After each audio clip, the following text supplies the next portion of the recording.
Horror कहानियां थी। काला जादू। अपने बेटे रिशु के माथे से टपकते हुए पसीने को देखकर सविता की हालत खराब हो गई। ऐसा आज पहली बार नहीं हुआ जब रिशु नींद से घबरा कर जागा है। हाय मेरा बच्चा, न जाने किसकी नजर लग गई है तुझे। जब से मेरे बच्चे ने 10वीं के एग्जाम में स्कूल टॉप किया है तब से रोज बुरे बुरे सपने आने लगे हैं। हाँ माँ, मैंने आज फिर से एक काले साए को देखा। वो यहीं मेरी आंखों के सामने खड़ा था। माँ मुझे बचा लो माँ। वो मुझसे कह रहा था कि मुझसे बदला लेगा। माँ कहीं ये प्रशांत। चुप कर, कैसी बात कर रहा है? दोबारा उसका नाम मत लेना। तुझे पता है ना, उस प्रशांत ने आत्महत्या कर ली, तो बार बार उसका नाम मत लिया कर। मम्मी, क्या सच में प्रशांत ने आत्महत्या की थी? चुप कर, बहुत सवाल पूछता है आजकल। और फिर रात के बाद सविता के पूरे घर में एक अजीब सा काला धुआं छाने लगा। गहरी नींद में सोई सविता की जैसे ही आंख खुली उसका दम घुटने लगा। वो दौड़कर रिशु के रूम की तरफ गई जहां उसके दरवाजे पर घूमती एक काली परछाई देख वो बुरी तरह से घबरा गई। कौन है वहाँ? कौन है? सामने आओ। ये मैं हूँ, तुम्हारी काली करतूत।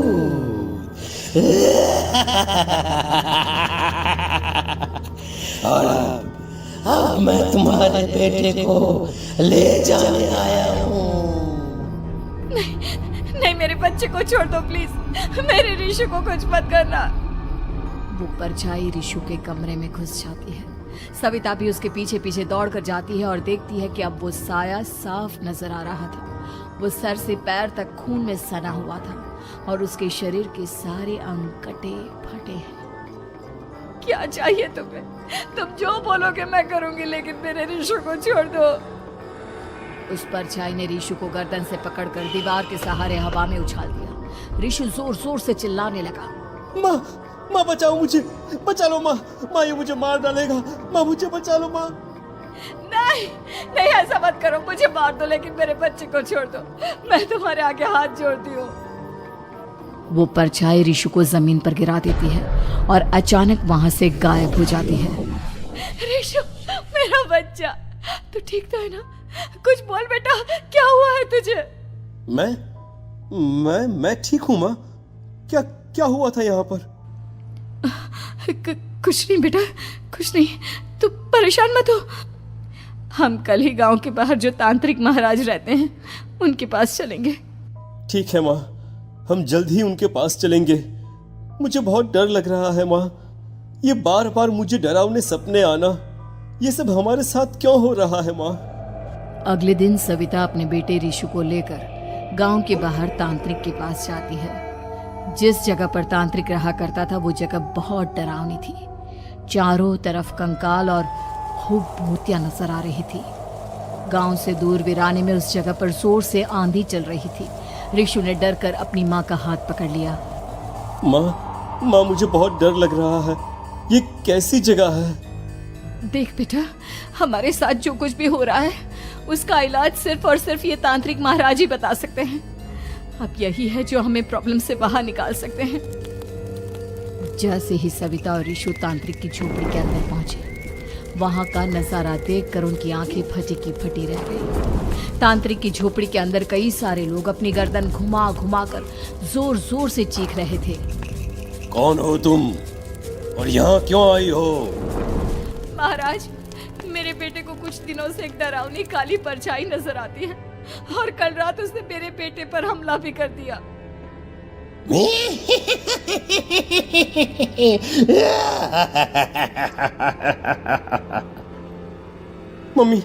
मम्मी हमें यहाँ से चलना चाहिए।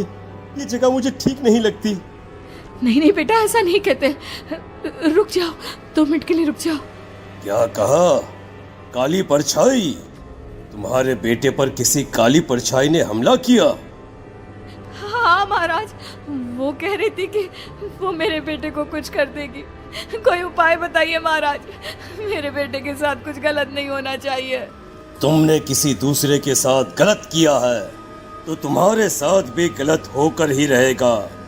तुमने किसी की जान ली है, किसी को मार डाला है तुमने। नहीं महाराज, मैंने ऐसा कुछ नहीं किया। मैंने किसी की जान नहीं ली। मुझे कोई उपाय बताइए। लगता है तुम इतनी आसानी से नहीं मानोगी। मैं तुम्हें अभी उस काली परछाई से मिलवा देता हूँ और वही सारा सच तुम्हारे सामने लेकर आएगा। सविता और ऋषु ने डर के मारे अपनी आंखें बंद कर ली। तभी अचानक तांत्रिक की झोपड़ी में अजीबोगरीब आवाजें गूंजने लगी। सविता और ऋषु बुरी तरह से कांप रहे थे। आंखें खोलो और अपने सामने देखो। क्या यही है वो जिससे तुम कल रात को मिली थी? बताओ मुझे। हाँ, इसने कल रात मेरे बेटे के ऊपर हमला किया था। ये उसी लड़के की भटकती हुई आत्मा है जिसे कुछ दिन पहले तुमने मार डाला था। मम्मी ये महाराज क्या कह रहे हैं?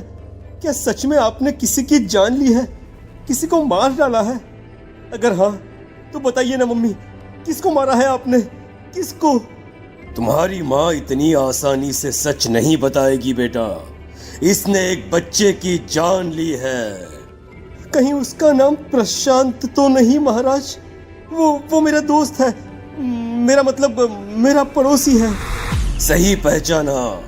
देखा सविता, तुम्हारा खुद का बेटा भी जानता है कि तुमने किसी के प्राणों की बलि चढ़ा दी और इसीलिए अब उसकी बुरी आत्मा तुम्हारे घर में भटकती है।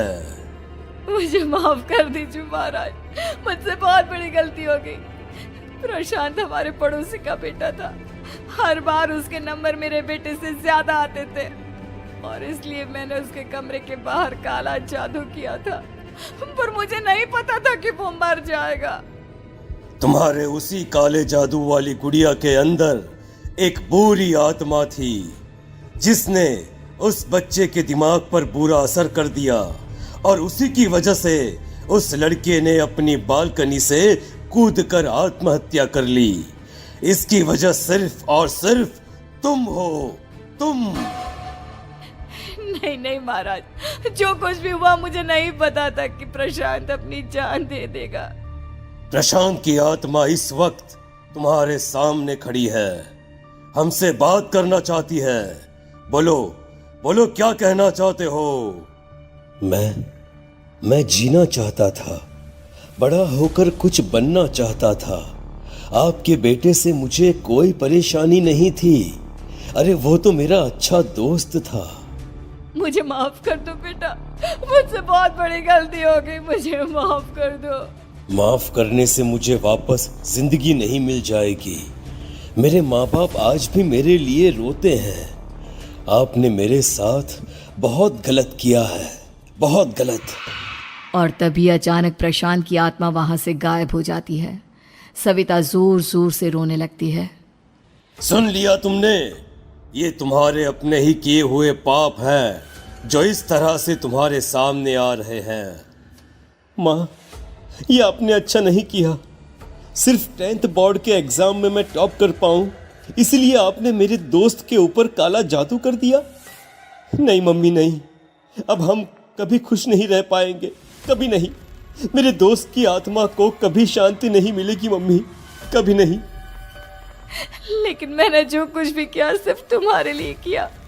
वो लड़का हमेशा फर्स्ट पोजीशन पर आ जाता था और इस वजह से हमेशा तुम्हारे मार्क्स कम पड़ते थे। मैंने तो सिर्फ उस पर एक छोटा सा काला जादू किया था बेटा। मुझे क्या पता था कि उसका ये नतीजा निकलेगा। जिस गुड़िया को तुमने उस लड़के के कमरे के दरवाजे पर लगाया था, दरअसल उसके अंदर एक बुरी आत्मा का प्रवेश हो गया था, जैसा कि अक्सर काला जादू करते समय हो जाता है। मुझे अपनी गलती का एहसास हो गया है। मैं प्रायश्चित करना चाहती हूँ। आप बताइए मैं क्या करूँ? प्रशांत के घर जाकर उस काली गुड़िया को वहां से निकालकर यहाँ लेकर आओ। मैं उसे आग में जलाकर राख कर दूंगा और उसके बाद प्रशांत की आत्मा को हमेशा के लिए मुक्ति मिल जाएगी। अगली रात सविता चुपचाप अपने पड़ोसी प्रशांत के घर जाती है। प्रशांत के माँ बाप प्रशांत की मौत के बाद उस घर को छोड़कर हमेशा के लिए वहां से चले गए थे। जैसे ही सविता उस घर के अंदर कदम रखती है, उसका सामना अजीबोगरीब हैवानियत से भरी आवाजों से होने लगता है।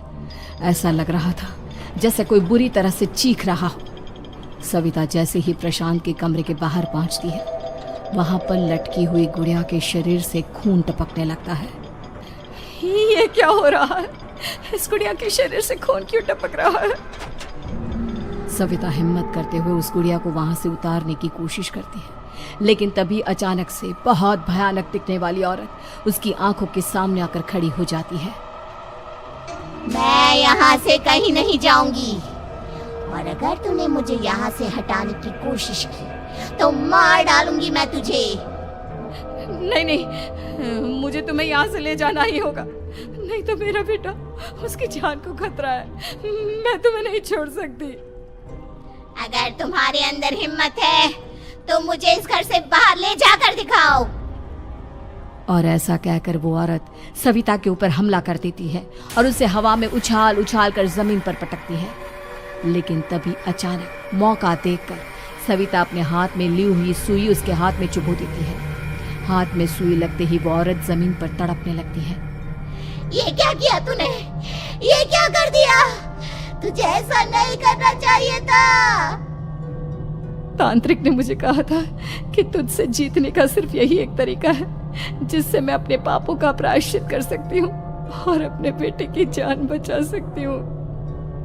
और उसके बाद वो डरावनी दिखने वाली औरत एक छोटी सी जादुई गुड़िया में तब्दील हो गई और सविता ने उसे ले जाकर तांत्रिक को दे दिया। तांत्रिक ने जादुई गुड़िया को आग के हवाले कर दिया।